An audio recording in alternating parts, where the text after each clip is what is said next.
Ora, mais uma vez, boa tarde. Estamos de volta para a segunda parte. Vamos tentar que seja a segunda parte. Foi intervalo, fomos ao balneário dar a tática e voltamos. O Mister mudou ali de pano de fundo e provavelmente, e se tudo correr bem, se Deus quiser, já vamos conseguir ouvir na íntegra o que queríamos aqui falar com o Mister Agatão. Quando da última interrupção, quando o árbitro apitou para o descanso, o Mister Agatão estava a falar de Fernando Santos, que uma das coisas que bebeu do nosso selecionador nacional foi esse lado humano, nessa liderança também humana que o Mister Fernando Santos tem. É verdade, o Fernando na altura, e como é hoje, naturalmente, ao longo da sua carreira tem sido assim, um treinador extremamente exigente, não era um homem de muitos sorrisos, não era um homem de muita... de andar sempre na brincadeira, mas tinha momentos, sobretudo e particularmente a seguir aos jogos e aqueles momentos em que tínhamos maior privacidade, tinha uma forma ternurenta de nos conseguir cativar.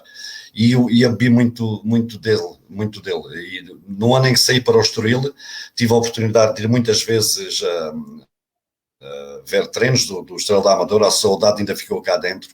E senti isso mesmo, sobretudo, como já não era jogador dele, obviamente, senti esse lado muito humano do Mister Fernando e que se mantém até hoje. Nós temos um relacionamento, não nos falamos muito, é verdade que não, mas isso não é preciso para sermos amigos, não é preciso que estejamos constantemente em contacto, basta que quando nos vejamos o sentimento que vai aqui dentro no nosso coração consiga, através de um abraço, passar de um para o outro. E isso é de facto, e o Fernando tem essa capacidade muito ternurenta de fazer sentir as pessoas felizes.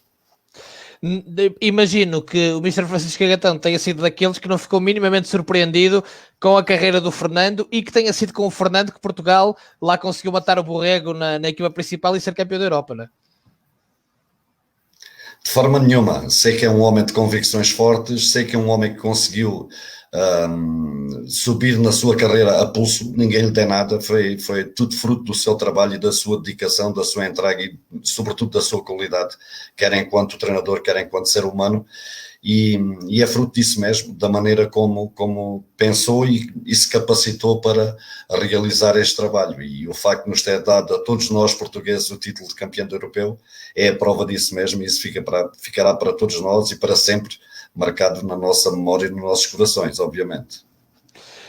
Francisco Agatão, há pouco nós tivemos aqui primeiro alguém que lhe pedia, porque era de Elvas, que recordasse os seus tempos de jogador em Elvas. Portanto, isto era a primeira questão. E a segunda tem a ver com o facto de porque é que não se tem uma equipa alentejana no futebol profissional? Já se começa, e eu tenho noção disso, por exemplo, o Despertar está a fazer um grande trabalho na formação, o Lusitano também em Évora também está a tentar aos poucos reerguer-se, há bons projetos, mas é desde o Campo Maiorense, por exemplo, que não se consegue ter o Alentejo representado no futebol profissional. Como é que lê isto tudo? Primeiro a sua história em Elvas, que foi uma das perguntas, e depois a questão do futebol alentejano não estar no futebol profissional.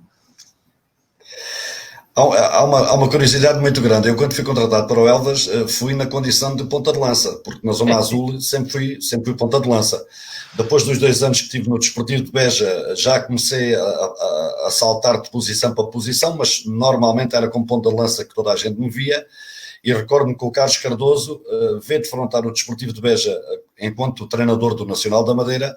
E por acaso, nesse jogo, isto é as tais coincidências da vida e do futebol que acabam por se tornar em por maiores. Nesse jogo eu estava a suplente, no jogo com o Nacional. O Mirobaldo, que era um brasileiro extraordinário que nós tínhamos aqui, que jogou no Farense, jogou no Vitória de Setúbal, um senhor do futebol, um senhor que me ensinou bastante, lesionou-se no aquecimento e o António Gama, que era o treinador, não teve outra alternativa senão jogar a mão do miúdo para poder jogar como ponta de lança. E a felicidade do mesmo foi que em quatro golos fiz 2 e ganhamos 4-0 ao Nacional da Madeira. E o Carlos Cardoso, como era o treinador, poderá ter ficado com aquela imagem do Francisco Agatão também, como na altura era só Agatão, não era Francisco, do Agatão como ponta de lança. E fui contratado nessa condição para o Elvas. A grande verdade é que nos jogos de preparação a Rebel eu não fazia golos nem nas peladas. É que nem nos... E chegou uma altura, jogos particulares, e eu fazia dupla atacante com o Zé Fernando sempre fazia o cegolinho e eu nada, até que uma altura que ele disse-me: ó Gatão, se calhar a gente vai desistir da tua posição de ponta de lança e vamos arranjar assim um bocadinho aqui mais para trás que se coadune melhor com as duas características e com aquilo que podes dar à equipa em termos quer individuais, quer coletivos. E pronto, e foi ele claramente que me colocou na posição de médio mais defensivo, médio centro, médio defensivo, trinco, na altura era mais essa, era vulgarmente chamado como trinco, e acabei por fazer toda a minha carreira aí. Foram 2 anos extraordinários, foram 2 anos de aprendizagem, uma cidade que bebia futebol, era fascinante chegarmos a Elvas. Em 83, quando cheguei a Elvas, no dia da nossa apresentação, a bancada no Municipal de Elvas estava completamente cheio, só para ver os novos jogadores. Era uma cidade que bebia e que vivia o seu Elvas com uma intensidade e uma força que nos motivava a nós jogadores, porque sentíamos isso mesmo, sentíamos aquele calor humano que depois tinha que traduzir naturalmente com o nosso... tinha complementaridade em campo com a forma como nos entregávamos. No primeiro ano fizemos um campeonato razoável, 6º ou 7º classificado.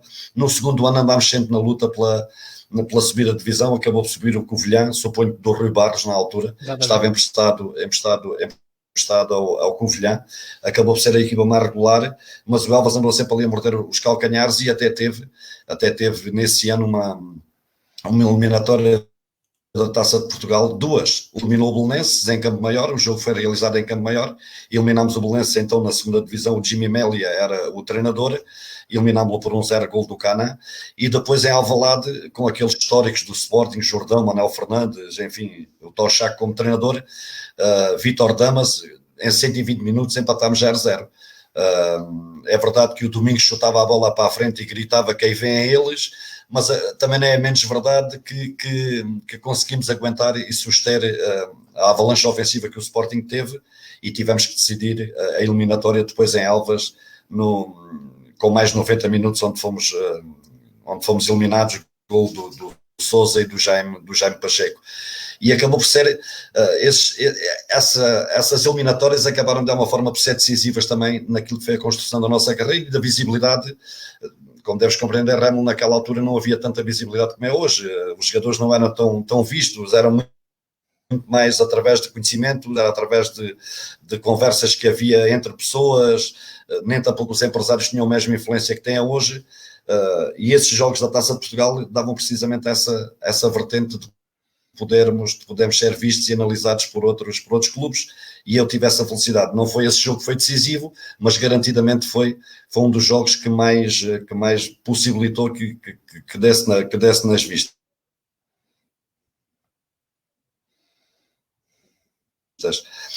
Subir divisão no ano que foi Boa Vista. Felizmente para nós acabaram por conseguir a tão almejada subida e a minha ligação a Elvas terminou ali, a ligação profissional, mas a ligação sentimental vai sempre ficar ligada a uma cidade que me acolheu de uma forma extraordinária. Em relação à outra questão, pois no Alentejo é muito mais difícil nós conseguirmos ter, aqui no Baixo Alentejo, o Desportivo de Beja, a exceção feita quer ao Mineiro Estrelense, quer ao Moura, que este ano ingressou novamente nos campeonatos nacionais, pouco mais temos. Não há grandes possibilidades de podermos ter uma equipa, até porque a indústria não é muito vasta. É evidente que o Alentejo se desenvolveu de uma forma extraordinária, muito por força daquilo que o Alqueva conseguiu trazer em termos de água. A própria cultura já foi completamente alterada, mas também não é menos verdade que o investimento é cada vez menor, sobretudo a nível do futebol. No que o futebol diz respeito, os investidores também parece que não estão muito virados para poderem vir para uma cidade tão quente ou para uma zona tão quente e tão interior, e preferem outras zonas muito mais litorais, e daí logicamente que haja muito mais dificuldade em termos de equipas que possam sobressair. Já o mesmo não poderemos dizer aqui do Alto Alentejo, porque ali em Évora, apesar de também terem passado por uma fase menos positiva, não é menos verdade que o Lusitano de Évora e o Juventude este ano retornaram ao Campeonato Nacional de Série. O Lusitano manteve a posição, o Juventude ascendeu, e poderá ser muito mais por aí. Esta cidade particularmente tem muito mais probabilidades de poder ter uma equipa que daqui a uns anos possa estar a disputar, direi mesmo uma segunda liga, porque no resto vejo imensas dificuldades para que algum dia possam almejar sequer a pensar em chegar até aos campeonatos neste caso campeonatos nacionais do SAPP. Mas pode-se dizer, sem errar, que o alentejano gosta muito de futebol, é? Gosta muito, gosta muito. E a cidade de Beja, e eu reporto-me àquela que eu conheço mais, apesar de também ter algum conhecimento daquilo que é a cidade de Évora, daqui saíram muitos jogadores, e daqui saíram jogadores de qualidade, alguns deles ainda estão por aí, o João Aurélio, o Luís Aurélio, alguns deles ainda andam por aí, outros há que estão a palmilhar os primeiros passos a nível do futebol de formação, no Porto, na Académica, alguns também no Benfica, portanto é sinónimo de que quero despertar, particularmente nos últimos anos tem sido o grande obreiro, digamos, desse trabalho. O Desportivo de Beja, que é o meu clube de coração e aquele que vai ficar para sempre ligado à minha vida, apesar de apenas o ter representado durante 3 anos, é o meu grande clube, é o clube que eu mais estimo e admiro. Está a dar os primeiros passos nesse sentido. Houve uma altura que o clube acabou com a formação, neste momento está-se a trabalhar muito bem a esse nível e com toda a certeza os frutos desse trabalho vão dar frutos daqui a mais algum tempo, mas para já na cidade de Beja dificilmente vamos ter uma equipa que nos possibilite pensar se querem disputar campeonatos nacionais. Mister, na sua carreira de treinador, há ali muitos anos em que é membro da equipa técnica do Carlos Manuel.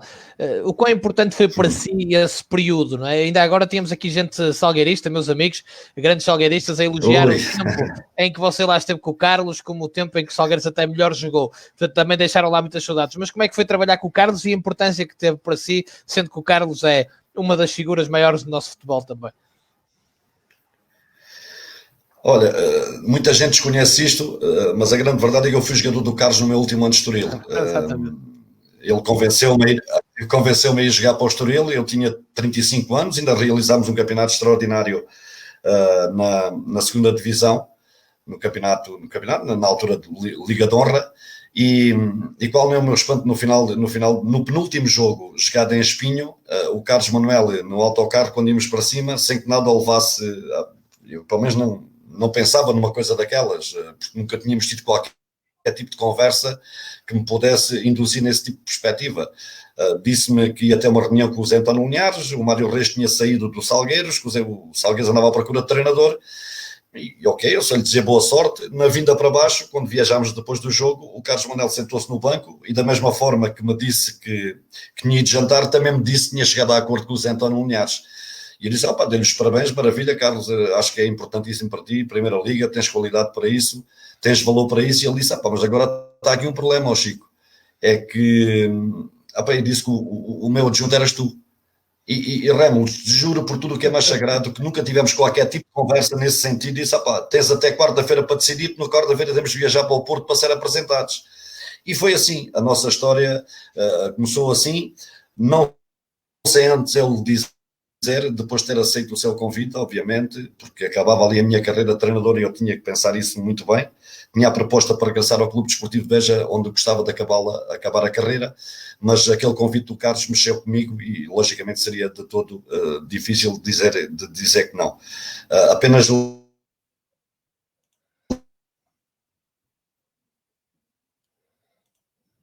disse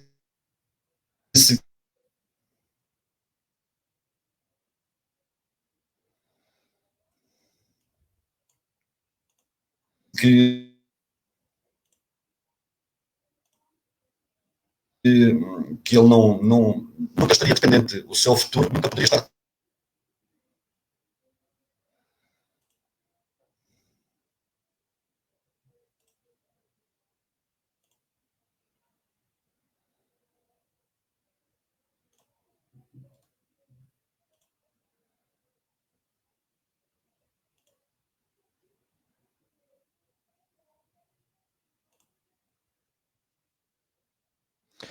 Vamos novamente aguardar a ver se...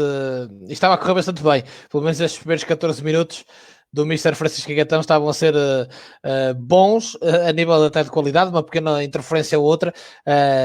Lembro a quem nos está a seguir só nesta parte que existiu uma primeira parte com cerca de 50 minutos, com algumas interferências, mas em que já passamos muito em revista a carreira do Mr. Francisco Agatão, não só como jogador, como treinador também, nomeadamente estes últimos 4 anos no Praiense, mas já falamos do Operário de Lagoa e de outras experiências, e agora estávamos a fazer a revista da carreira de jogador, entrando já na carreira de treinador, por exemplo, nesta fase, nesta entrada na área técnica com Carlos Manuel, Carlão, o grande Carlos Manuel, que foi bastante importante para o Francisco Agatão no seu percurso. Não, mas estava a correr ótimo, até bloquear estava ótimo, portanto vamos continuar. Fica na parte até onde nós ouvimos, foi na parte em que estava a contar a história, como é que começou e que teve até quarta-feira para decidir, para arrancar na sua carreira como treinador, no fundo também.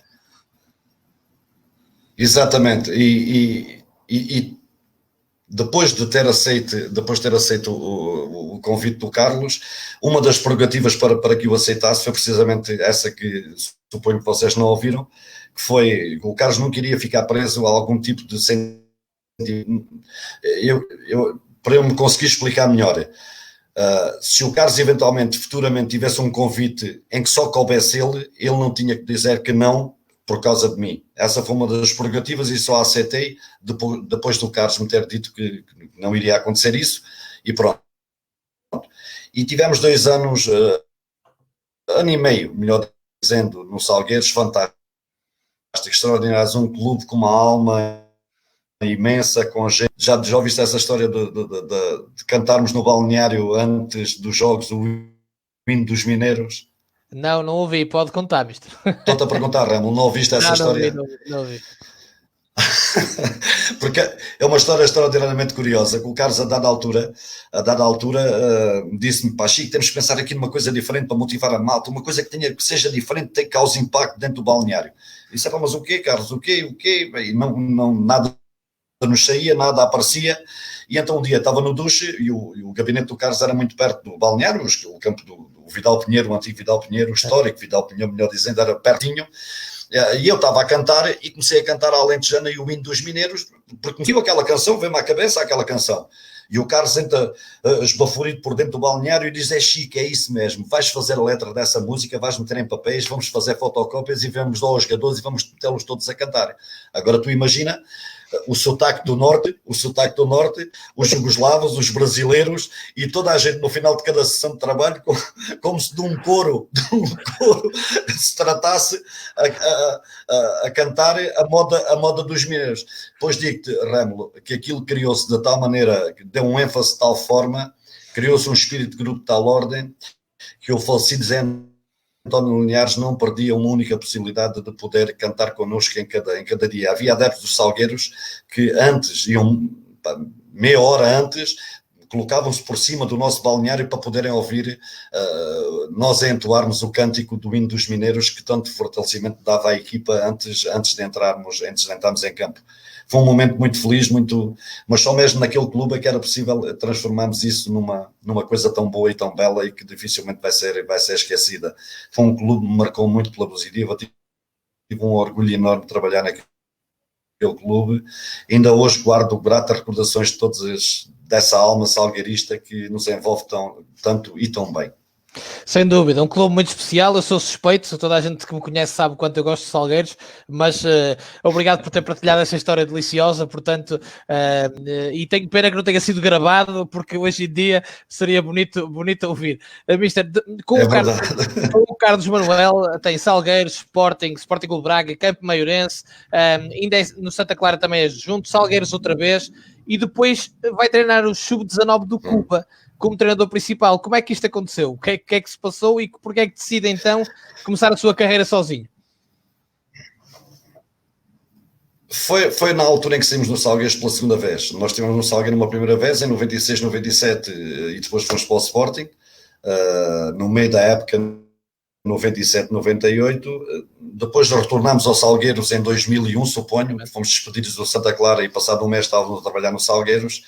E em 2003 acabámos por sair do Salgueiros, não concluímos a época, fomos substituídos por Norton Matos, e nesse momento eu decidi que era a altura de acabar a minha relação com o Carlos. Entendemos que que já não era possível voltarmos a trabalhar, entendi que tinha chegado o momento, e na altura estava aqui em Beja, e ali os Júniores da Cuba, que estavam na primeira divisão, um dos amigos em comum sugeriu que o meu nome fosse dado para ali, e eu fui dar ali uma ajuda, mas foi só numa componente e numa perspectiva de, enquanto estivesse parado, de poder manter de alguma maneira a atividade.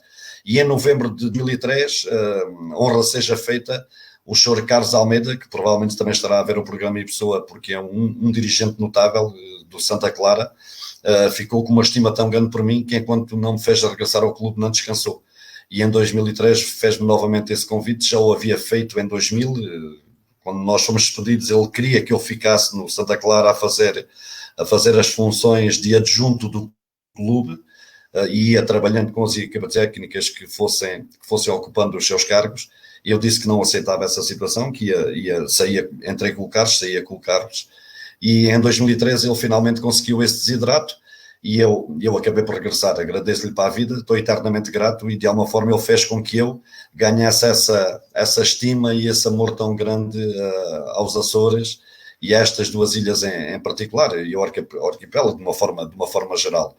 E foi a partir daí que não comecei a solo, ainda tive mais de 2 anos sensivelmente no Santa Clara, trabalhando um ano como adjunto do Filipe Moreira, no outro ano com o Zé Moraes, e depois em 2005 então aí optei, através do convite que o operário, o Gilberto Branquinho do Operário da Lagoa me fez, optei por iniciar então a minha carreira a solo, e pronto, e por aí me tenho mantido.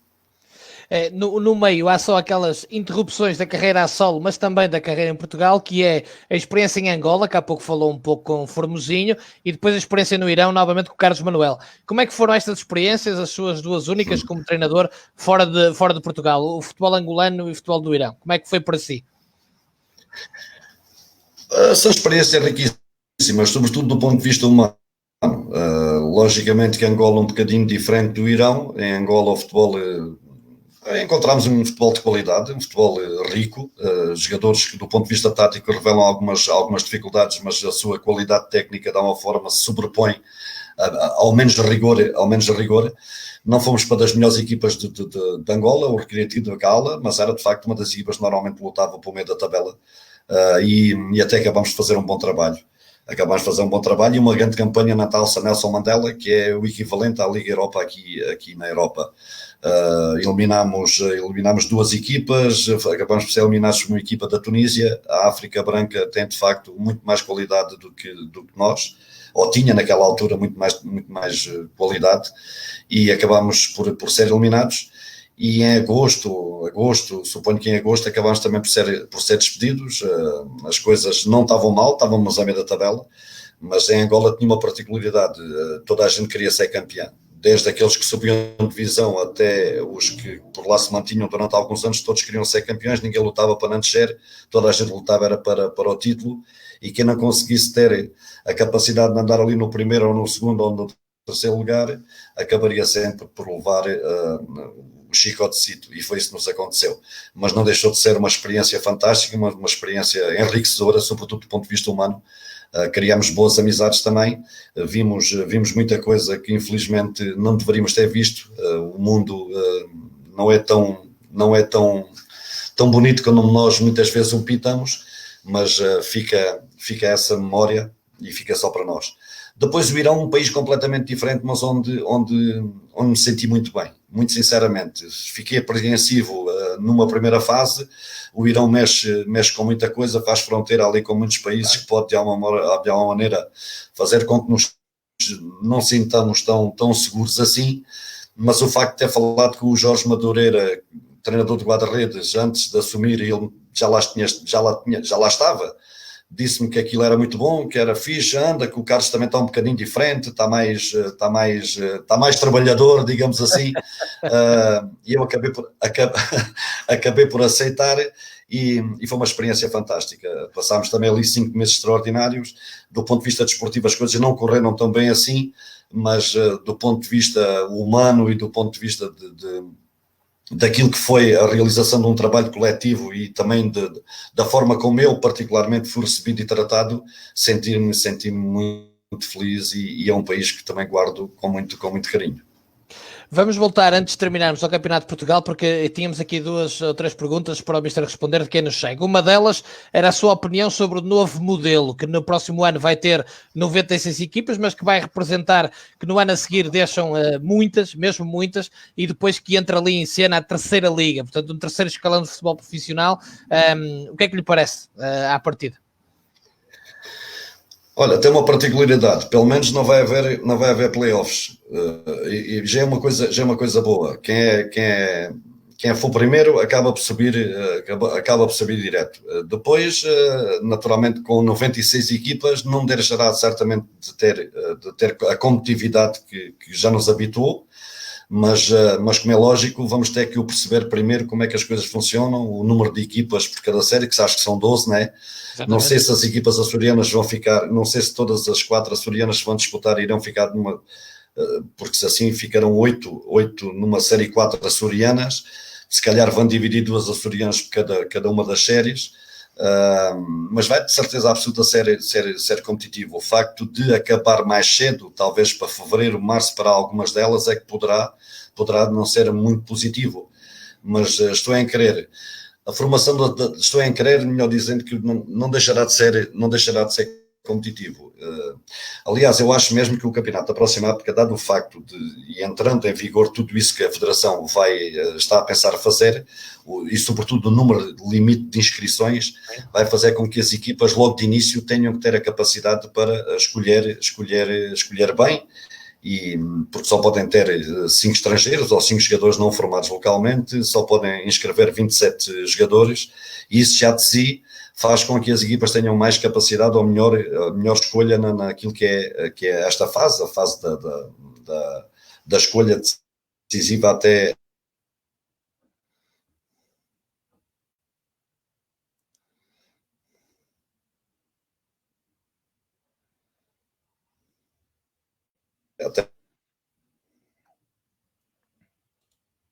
a altura.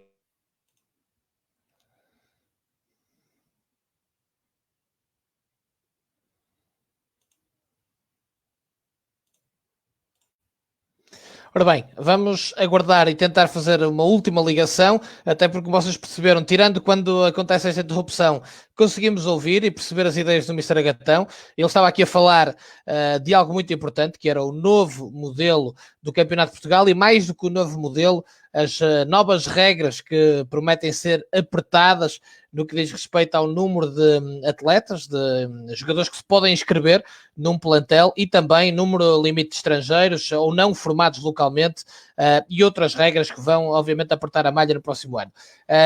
Mister, conseguimos ouvi-lo até isso, ou seja, até à parte que os 27 jogadores, os 5 não formados localmente, que isso iria obrigar as equipas logo de início a maior equilíbrio, a maior coerência, não é? Exatamente, tem que se estruturar muito bem, porque não pode ocorrer as situações que ocorreram este ano, que iam 20, entravam mais 20, portanto, este ano e anos anteriores. Isso já de si pode trazer naturalmente maior capacidade às equipas, sobretudo às mais fortes. A formação da terceira liga, se for só uma série, eu acho que não tem lógica nenhuma. Isso era uma segunda liga e as equipas poderão ter capacidade financeira para suportar. Imaginas que vais ter equipas do Algarve e equipas lá de cima do Norte, só com uma série, as coisas vão ser extraordinariamente difíceis. Acredito que eles irão certamente rever essa situação e formar 2 séries, e aí sim entrarem aquelas equipas que já estão no patamar quase profissional, ou mesmo profissional, que está naquele patamar que delimita a diferença, que é uma linha muito ténue, entre a segunda liga e o nosso campeonato. E aí acho muito bem, digamos que será uma divisão de elite, eles chamam de terceira liga, eu chamaria uma divisão de elite, que é aquelas equipas que se estão a preparar com mais capacidade e com melhor qualidade para poder integrar futuramente uma equipa profissional. Haverá as outras que irão lutar pela possibilidade de disputar, estou a falar desta época, que irão lutar para disputar a entrada nessa segunda liga, ou nesta terceira liga, digo, e depois haverá as outras que irão lutar para não descer. Vão descer muitas equipas, é uma verdade que sim, mas também não é menos verdade que muitas delas este ano beneficiaram de situações que em condições normais não iriam acontecer. Portanto, a redução do campeonato é isto que vai determinar, a competitividade assim o exige, e a redução do número de equipas também nos dá certamente uma maior capacidade, dá uma maior capacidade aos clubes de se poderem estruturar e se capacitarem melhor para prepararem o seu futuro de uma forma mais adequada. Mister, nós já estamos na parte final e peço-lhe que, se por acaso isto queira outra vez, que volte, porque eu tenho uma última pergunta que tenho mesmo que lhe colocar além desta. Além das regras desportivas que estamos aqui a falar, vão apertar as regras, supostamente, no que diz respeito aos dinheiros, ou seja, ou o contrato profissional, ou tem que se pôr tudo por escrito, aquilo que se vai pagar a jogadores, treinadores, e cumprir escrupulosamente com isso, segundo a Federação, e eu espero mesmo que seja assim, e desejo que seja assim. Porque situações como as que se estão a viver e que este movimento de futebol para a vida tem vindo a revelar de sobremaneira, não podem continuar a acontecer no Campeonato de Portugal. Concordo em absoluto. Nós este ano vivemos uma situação muito complicada, muito difícil, que ainda não acabou, ainda há um contrato em vigor. Esperemos, como tu disse há pouco, que honre os compromissos que têm assumidos para connosco. Felizmente para nós, quer o Ibrahima, quer o Dinamite, quer o Hugo Machado, e suponho que foram eles particularmente que criaram, ou tiveram esta ideia de criar esta associação Futebol para a Vida, e a grande verdade é que nos tem ajudado imenso, não só a nós, mas a outros profissionais, ou a profissionais de outros clubes. Só para dar um exemplo, nós viajámos ontem da ilha, porque o Futebol para a Vida nos pagou as viagens. Essa é que é a grande verdade, e naturalmente que tudo o que possamos dizer em termos públicos é muito pouco para enaltecer o excelente trabalho que têm feito por todos nós em particular, porque sentimos na pele isso mesmo, a sua generosidade, mas outros há que também já o sentiram. E eu, enquanto líder, fico feliz por existirem associações deste tipo que ainda se preocupam com os seus parceiros e com os seus amigos e com os seus colegas e com aqueles todos que exercem a supervisão. Hoje és tu, amanhã serei eu. Eu próprio também já dei a cara numa outra situação para falar, e parece-me a mim que é da mais elementar justiça que aconteçam cada vez mais casos como estes, e cada vez mais a Federação aperte o cerco àqueles que são de alguma maneira incumpridores e que, não tendo dinheiro para poder participar ou não tendo capacidade para honrar os seus compromissos, não podem de forma nenhuma disputar campeonatos que sejam de alguma forma, ou que os obriguem de alguma maneira a ter que ter essas condições para o desempenhar. Portanto, acho muito bem que a Federação enverede por aí, porque é a melhor maneira de podermos pacificar as coisas e devolver ao clube, ao futebol, aquilo que nós todos tanto amamos e desejamos, que é a plenitude de um futebol puro, sadio e honesto.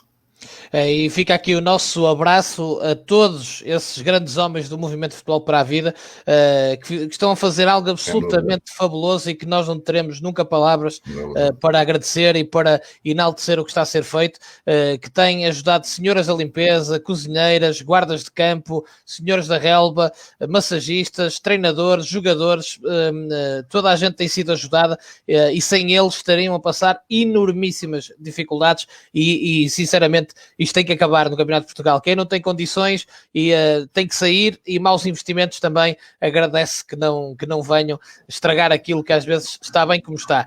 Mister, para fecharmos em beleza, falar do futebol para a vida também é bom, mas fechar em beleza. Eu, quando fiz um telefonema ao outro para saber algumas coisas da sua carreira, quando estava a ligar aí para Beja, disse: então o Mister Francisco Gagatão e tal. Quem? O Chico Papa? Ora bem, e eu tenho que saber onde é que veio o apelido.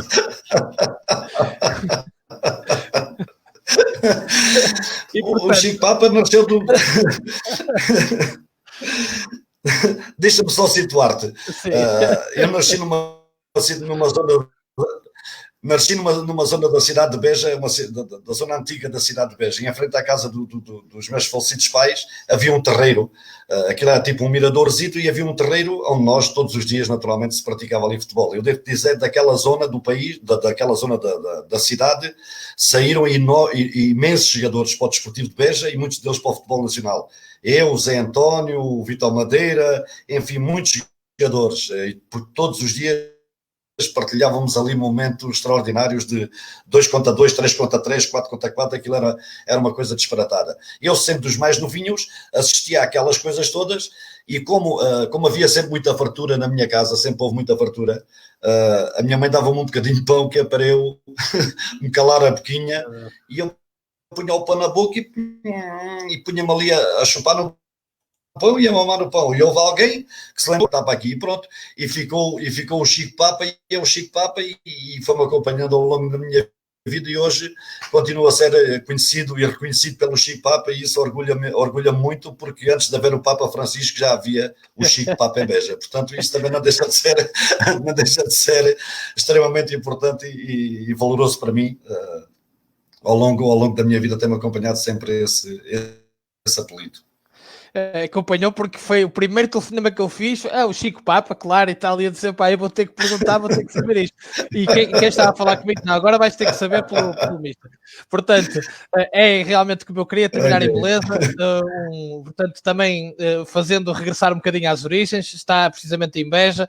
Mister, apesar da internet nos ter querido aqui chatear, houve aqui alguém que disse, e é verdade, nem uma má internet consegue derrubar o Mister Francisco Agatão, e foi um enorme prazer tê-lo aqui comigo durante esta hora e meia, independentemente das interrupções. Foi um enorme privilégio, foi um enorme prazer, e muito obrigado.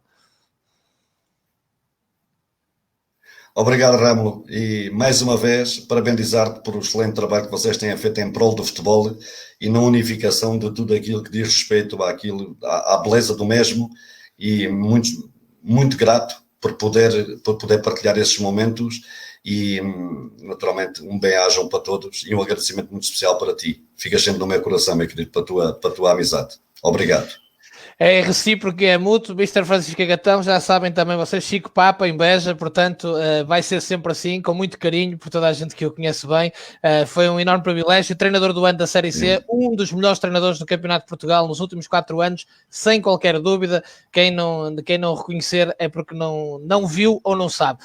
E eu, como vi e sei, aqui o digo, sem qualquer tipo de dúvida, e que o melhor ainda esteja para vir, porque Francisco Agatão assim o merece. Forte abraço, boa tarde.